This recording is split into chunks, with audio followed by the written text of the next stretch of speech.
السلام علیکم گائز، کیسے ہیں آپ سب؟ میں امید کرتی ہوں کہ آپ سب خیریت سے ہوں گے۔ چلیے اپنا ناول وہیں سے سٹارٹ کرتے ہیں کہ جہاں سے ہم نے اینڈ کیا تھا۔ سہیل، کیا بات ہے، آپ ابھی تک آفس میں ہیں؟ آپ جانتے ہیں نا آج ہم نے ابو کے ساتھ شاہ ہاؤس جانا ہے۔ انہوں نے زارا کے رشتے کی بات کرنی ہے ان کے پوتے شزین کے ساتھ۔ میں نے منع بھی کیا تھا ابو کو، ہم اچھے لگتے ہیں بیٹی کا رشتہ لے جاتے ہوئے حتیجہ۔ سہیل، اس میں کوئی برائی نہیں ہے، ابو کی خواہش ہے، وہ ان کے دوست ہیں۔ تم لوگ چلے جاؤ، زارا کو ساتھ لے کر مت جانا، اچھا نہیں لگتا۔ مگر سہیل، پر وہ فون بند کر کے چلے گئے تھے۔ کیا کہا ڈیڈ نے؟ وہی جس کا ڈر تھا، وہ نہیں چاہتے کہ تم ساتھ جاؤ۔ بٹ موم، میں شزین سے ملنا چاہتی ہوں۔ زارا اتنی اتاولی لگ رہی ہیں آپ۔ ڈیڈ نے بالکل ٹھیک فیصلہ کیا، آپ کو ساتھ نہیں چلنا چاہیے۔ نو وے موم، پلیز، میں لائیو شزین کو دیکھنا چاہتی ہوں، پلیز۔ ڈیڈ تو نہیں آ رہے، آپ انہیں بتانا بھی مت۔ اور ہر بار کی طرح زارا کی بات مان لی گئی تھی۔ بس بیٹا، پلیز اپنے ڈیڈ سے مت ذکر کرنا۔ بٹ موم، اور چھوٹے بیٹے کی بھی نہیں سنی گئی تھی۔ ہمیشہ کی طرح سہیل صاحب کے دونوں بچوں میں سب سے لاڈلی ان کی بیٹی زارا ہی تھی۔ تمہیں اپنے بیٹے کو ایسے نہیں لانا چاہیے تھا یمین، وہ لوگ ایک منٹ بھی اسے سنبھال نہیں پا رہے۔ تو تم کس مرض کی دوا ہو؟ تمہارا یہ بڑا ہسپتال کس مرض کی دوا ہے؟ یمین نے اس کے ڈیسک پر زور سے دونوں ہاتھ مارے تھے۔ دیکھو یمین، بات کو سمجھو، اس ہسپتال میں خراب سے خراب کیس بھی ٹھیک ہو جاتا ہے۔ پچھلے چند سالوں میں وہ لوگ اتنے ایوارڈز ایسے ہی نہیں جیتے، بلکہ ہمارے ہسپتال سے بھی کیس وہیں ریفر کیے جاتے ہیں۔ اتنے پرفیکٹ اور بیسٹ ہیں۔ ان لوگوں کا رویہ دیکھا ہے، خاص کر اس ہیڈ کا، اتنی بدتمیز، اتنی مغرور لڑکی۔ مجھے اس کے ماں باپ پر ترس آ رہا ہے اور غصہ بھی۔ تم پانی پیو، بیٹھو یہاں۔ صوفے پر اپنے پاس بٹھا لیا تھا انہوں نے یمین کو، جو تھا کہ غصے سے لال ہو رہا تھا۔ یمین، مجھے نہیں پتا تمہارا سامنا کس سے ہوا، تم ہیڈ سے ملے ہو یا سی او سے، یا جس سے بھی۔ یہ جو تفصیل تم بتا رہے ہو، ایسے میں نے نہیں دیکھا، نہ ہی سنا ہے۔ تمہیں بھی کوئی غلط فہمی ہوئی ہوگی، اور اگر ایسا تھا بھی تو تم کچھ نہیں کر سکتے۔ ایک مشہور دائرے کو بند کروانا تو دور کی بات، تم کسی پر روک ڈالنے کی پوزیشن بھی نہیں رکھتے، کیونکہ بیٹا تمہارا بیمار ہے۔ کل واپس بھیجو ہادی کو وہاں، اور اگر تمہاری نہیں بن رہی تو کسی اور کو بھیج دو۔ اور یہ بتاؤ، تم اس دن بات کیا کرنے گئے تھے جہاں سے بات شروع ہوئی؟ یمین کی بولتی بند ہو گئی تھی۔ وہ کیا بتاتے کہ کیا بات کرنے گئے تھے وہ وہاں؟ کیا رینا آپی، آپ لڑکے کا نام بھی نہیں جاننا چاہتی؟ رینا نے کھانے کی پوری پلیٹ ختم کر لی تھی۔ اتنے دن کے بعد وہ آج فیملی میں بیٹھی تھی، اپنی والدہ کے ساتھ، بہنوں کے ساتھ۔ ماں جی نے فیصلہ کیا ہے، مجھے کوئی اعتراض نہیں ہے۔ رینا آپی، مما، چلیں آپ ہی بتا دیں کون ہے، کیا کرتے ہیں؟ اچانک سے رینا آپی کی شادی کا کیسے سوچ لیا آپ نے؟ مما، ڈیڈی، بس بیبا، ایگزام سر پر ہے اور تمہارے سوال جواب ہے کہ ختم نہیں ہو رہے، پڑھائی پر دھیان دو۔ گوہر نے اپنی چھوٹی بیٹی کو ڈانٹ دیا تھا۔ رینا بیٹا، میں ایک بار پھر سے پوچھ رہی ہوں، اگر کوئی اعتراض؟ مما، اعتراض کیوں ہوگا؟ آپ نے جو سوچا ہوگا وہ اچھا ہوگا، مجھے کوئی بھی آبجیکشن نہیں ہے۔ ماں کے ہاتھ کو چومتے وہ اپنی پلیٹ کچن میں لے گئی تھی۔ واش کر کے اس نے کچھ پل کے لیے اپنے ہاتھ کچن سلیب پر رکھ کر آنکھیں بند کی تھی۔ اس وقت میسا بھی کچن میں داخل ہوئی تھی۔ رینا آپی، آپ کا حق بنتا ہے ماما سے سب پوچھنا، لڑکے کا نام، خاندان، سب کچھ۔ اور یہ سب پوچھ کر بے یقینی ظاہر کر دوں ماں پر؟ پوچھ کر کیا ہو جائے گا، انہوں نے اچھا ہی لڑکا پسند کیا۔ رینا آپی، آپ مما سے بہت پیار کرتی ہیں، مگر آپ اپنی خوشیاں بھی دیکھیں۔ ایک بار مما کے ساتھ بیٹھ کر بات کر یقین کیجیے کہ انہیں برا نہیں لگے گا۔ وہ بھی چاہتے ہیں کہ آپ اپنی پسند کو آگے رکھیں۔ اور میری پسند کیا ہے؟ میری زندگی میں کوئی ہوتا تو شاید میں بتا دیتی، مگر ہے نہیں، زبردستی تو نہیں کر سکتی نا۔ ماں نے جو پسند کیا ہے وہ بہترین ہوگا، یہ میرا یقین ہے۔ اس کی محبت نے ایک بار پھر لاجواب کر دیا تھا اپنی چھوٹی بہن کو۔ میرا بیٹا یاور کو سینے سے لگائے وہ کتنی دیر وہیں اپنے لوگوں میں کھڑے تھے۔ پھر اس کے بعد انہوں نے اپنے بیٹے کو بہت فخر سے سب سے ملوایا، جو شخص کچھ دیر پہلے اپنے ایک بیٹے کو لے کر افسردہ تھا، اب وہی اپنے دوسرے بیٹے کو دے کر پھولے نہیں سما رہا تھا۔ یاور بہت جلدی بزنس جوائن کر لے گا، بس اب ہم اسے یہیں اپنے پاس رکھیں گے، کیوں بیٹا؟ جی ڈیڈ۔ کچھ دیر میں یمین گیسٹ کے ساتھ باتیں کرنے لگے تھے، جب عالیہ ان کی بازو میں بازو ڈالے کھڑی تھی۔ کوئی شک نہیں تھا کہ یاور کے آنے سے جتنا ہوش یمین تھا، اب عالیہ کو یقین ہو گیا تھا کہ ان کے رشتے کو ایک موقع اور مل جائے گا۔ ایک منٹ، یمین کو ایک پرائیویٹ نمبر سے کال آئی تھی، جس پر وہ ایکسکیوز کر کے وہاں سے ایک خاموش جگہ پر کال سننے کے لیے چلے گئے تھے۔ ہیلو سر، ہمیں آپ کی وائف کے بارے میں انفارمیشن ملی ہے، ہمارا شک ٹھیک تھا، انہوں نے تمام پیپرز پر اپنا نام گوہر نہیں کچھ اور لکھوایا ہوا تھا۔ ہم نے کشور حامد کو بیک ٹو بیک فالو کر کے یہ معلومات حاصل کی ہیں۔ ایک فون کال ٹریس ہوئی ہے جس کے بعد ہم اس نتیجے پر پہنچے ہیں کہ وہ آنے والے 24 گھنٹے میں آپ کی وائف سے ملاقات کریں گے، آپ کی بڑی بیٹی کی منگنی کے موقع پر سر۔ اور یمین نے ایک دم سے فون کاٹ دیا تھا اور کچھ سیکنڈز میں اپنا موبائل غصے سے دیوار پر دے مارا تھا۔ گوہر، تمہاری ہمت کیسے ہوئی ہماری بیٹی کی زندگی کا اتنا بڑا فیصلہ کرنے کی؟ میں تمہیں معاف نہیں کروں گا اس کے لیے۔ کسی زخمی شیر کے جیسے وہ اس جگہ اور پھر سب کو اگنور کر کے اپنے ہی گھر سے باہر چلے گئے تھے۔ خوددار بیوی چاہے کتنی ہی اچھی کیوں نہ ہو، کبھی بھی اپنے شوہر کی توجہ کی بھیک نہیں مانگتی، وہ اپنا مقام خود بناتی ہے۔ جب وہ نہیں ہو سکے، اس کے دل و دماغ میں چھائی رہی۔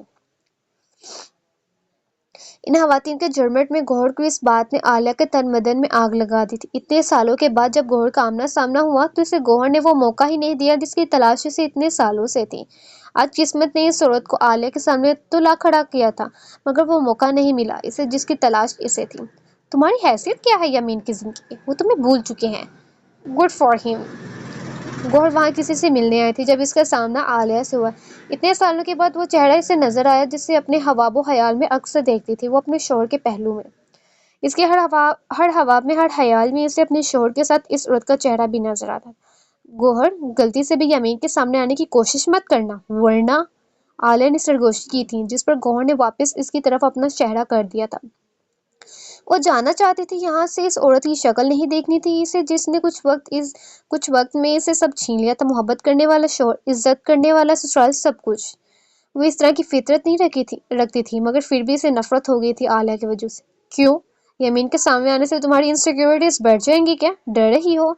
ہا ہا ہا، میں اپنے لیے نہیں تمہارے لیے ڈر رہی ہوں، اس عمر میں طلاق لیتے ہوئے اچھی لوگوں کی۔ یمین تو طلاق کے پیپرز کو ساتھ لیے گھومتے ہیں کہ کب تم سے سامنا ہو اور کب وہ طلاق دے دے تمہیں۔ Good for me. گوہر اس ٹیبل سے موبائل اٹھا کر چلی گئی تھی۔ یہ دو جملے جو گوہر نے اپنے شوہر کی دوسری بیوی کو بولے، ان دو جملوں نے اسے اور عالیہ دونوں کو ہی شاک کر دیا تھا۔ گڈ فار ہم، گڈ فار می۔ عالیہ اسے دیکھتی رہ گئی تھی جب اس نے باہر ٹیکسی کے لیے اشارہ کیا تھا۔ اوقات سے زیادہ بھول گئی ہو تم، حیثیت دیکھو اور اپنی زبان دیکھو۔ اچھا ہوا تم ہمارے خاندان کا حصہ نہیں رہی۔ اور وہ بھی واپس اپنی فرینڈ کی طرف بڑھی تھی جو ہنستی ہنستی رکی تھی۔ یہ گوہر بھابی ہے، سیریسلی لگ ہی نہیں رہی تھی، یہ تو پہلے سے زیادہ پیاری ہو گئی ہیں، اور ینگ بھی۔ مجھے تو لگا تھا دوسری شادی کا اثر ہے، مگر تمہاری باتوں سے معلوم ہوا کہ ابھی بھی یمین بھائی کے نکاح میں ہے۔